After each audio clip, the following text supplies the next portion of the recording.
Hi hello నమస్తే welcome to easy kitchen.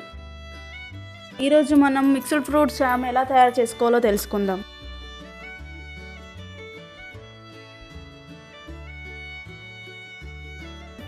ఇప్పుడు మన దగ్గర ఉన్న యాపిల్, ఆరెంజ్, క్యారెట్, బీట్రూట్ని చిన్న ముక్కలుగా తీసుకొని బాయిల్ చేసుకుందాం.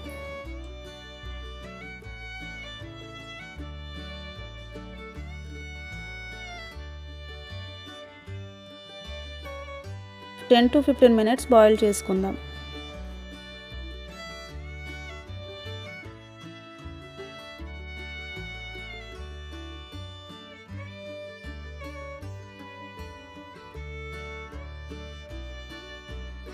బాయిల్ చేసిన పీసెస్ని స్మాష్ చేసి వడగట్టుకుందాం.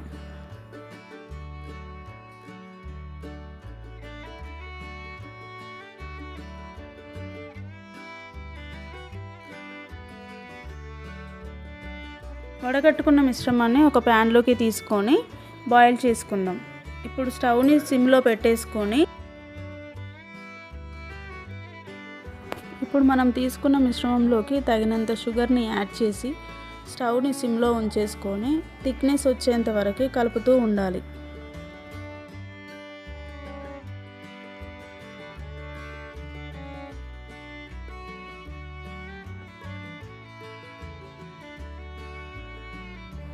థిక్ కన్సిస్టెన్సీ వచ్చేసింది.